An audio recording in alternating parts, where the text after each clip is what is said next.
Chris Sewall here, baseball card collector, investor, dealer, in that order.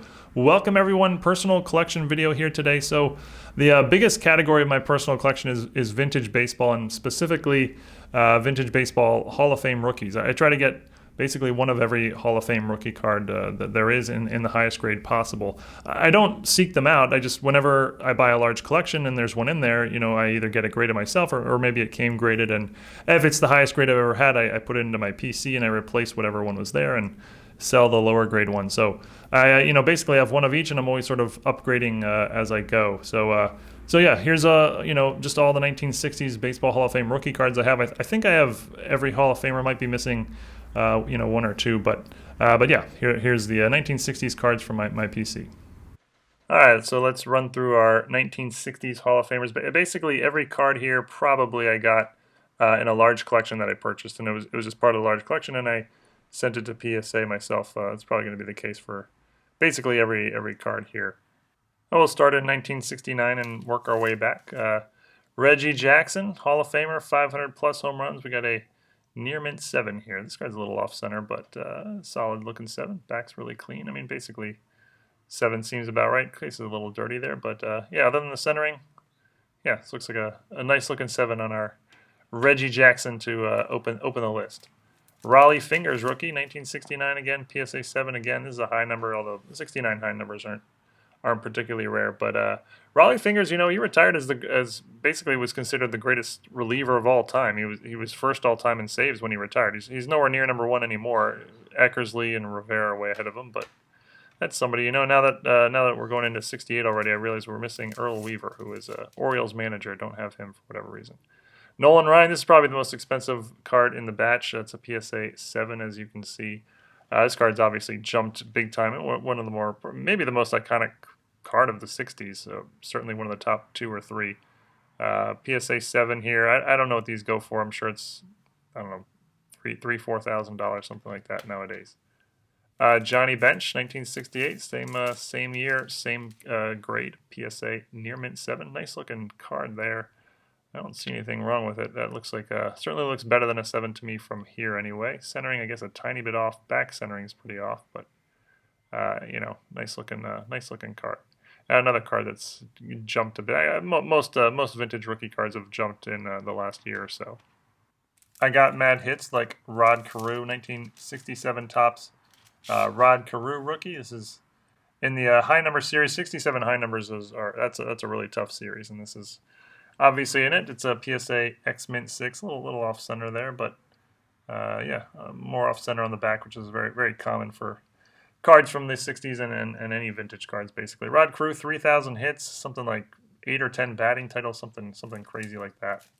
Same year, also a high number, Tom Seaver. This is one of the toughest cards to get in the 60s, and again, a PSA 6. A little off center, left to right there, but yeah. I mean, Tom Seaver, you don't see this card very often. Again, tough high number series from the 60s. And Tom Seaver, I think he ranks, I want to say 3rd all time for starting pitchers in career WAR, which, you might not think of him as like a top 3 all time starting pitcher, but sort of the numbers sort of bear it out. Working our way back, we're now into 1966, and here's a Jim Palmer rookie, PSA 6. Palmer, probably the greatest starting pitcher in Baltimore Orioles history. I don't even know who else would even be in the conversation. Someone like Mike Mussina, maybe, but Palmer's, I think, the distant number 1 there in PSA 6 for his rookie. And another starting pitcher, Hall of Famer from 1966. You got Don Sutton here for the Dodgers, 300-game winner, and it's a PSA 8 off center there, but really sharp all around. Look how sharp those corners and edges are for a 1966 card. Now that I think about it, in 1969 I was missing Earl Weaver. I was also missing Bobby Cox. So two Hall of Fame manager rookies that I was missing for whatever reason. Another pitcher from 1966. What is that? 4 pitchers in a row or so. Fergie Jenkins, 1966 Topps, PSA near mint 7.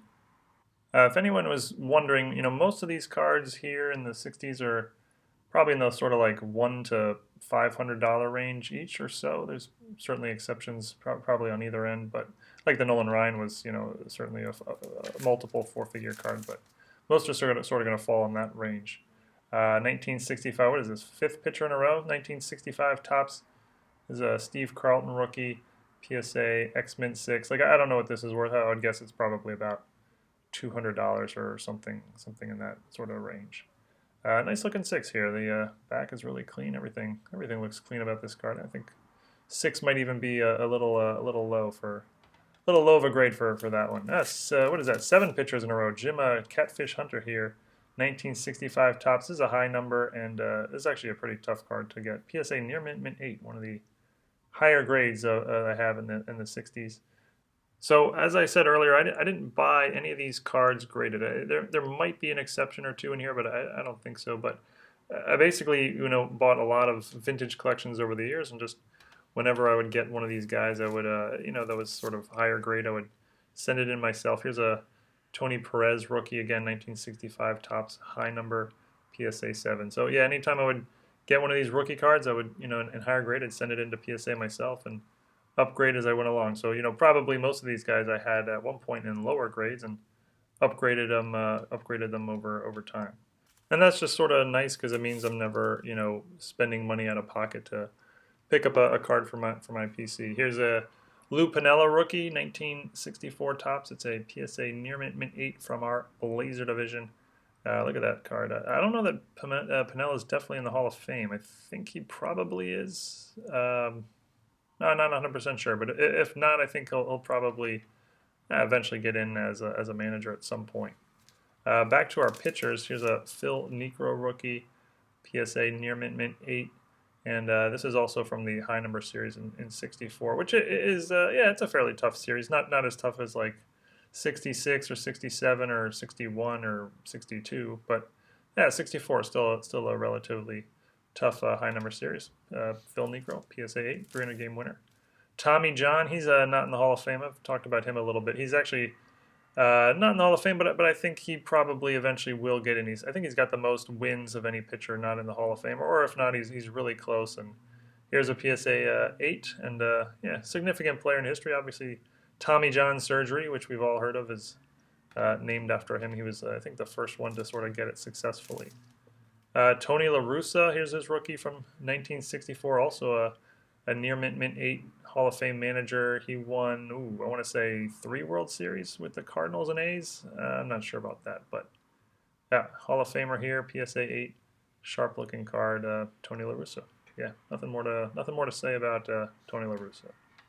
You know what? I said I never bought any of these graded. I actually take that back. I bought this one graded 1963 tops Ken McMullen rookie. I actually bought it a few years ago for a great price. I remember seeing it was a PSA VG3 and just thinking, man, that is really sharp for a 3. I didn't have a Rose rookie at the time, and I remember seeing this and said, that's only a 3, and just thinking it was way undergraded, and I don't remember what I paid for it, but I know it was a decent price at the time, probably something like $400, and I would imagine it's like $1,000 or so today. But I actually bought this. This is one of the few cards in here that I actually bought graded myself, simply because I didn't have one, and I thought that one was particularly undergraded and a good price.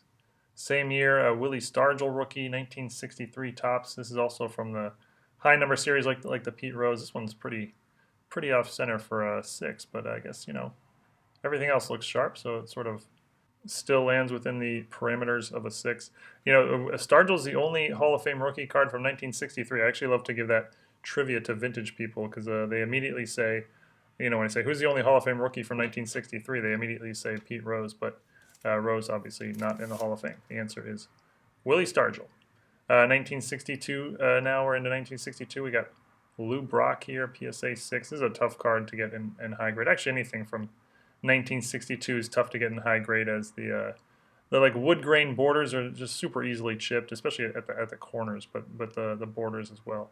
Lou Brock retired as the all-time leader in career stolen bases. I'm pretty sure he still ranks number 2 behind just Ricky Henderson. So cool card. 3,000 hits also for Lou Brock. Gaylord Perry rookie, 1962 tops. It's a PSA 7.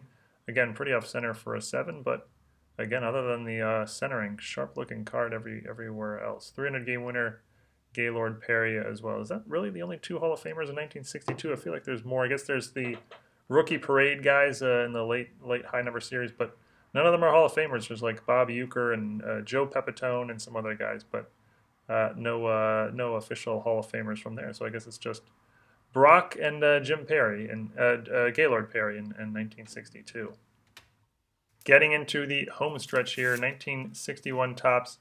We got a Ron Santo rookie, Hall of Fame third baseman for the Chicago Cubs, PSA near mint 8. And it's funny, I actually remember before this one I had something like a PSA 5, and when I got this one I replaced it and went to sell the 5 and was looking for comparable values of a 5, and they sold for like $40, and I was like, $40 for a Hall of Fame rookie from 60 years ago in a PSA 5? That seems crazy low, but that's what it was. Look at this beauty here, 1961 Juan Marichal rookie, PSA mint 9. Look at that stunner, centered, everything.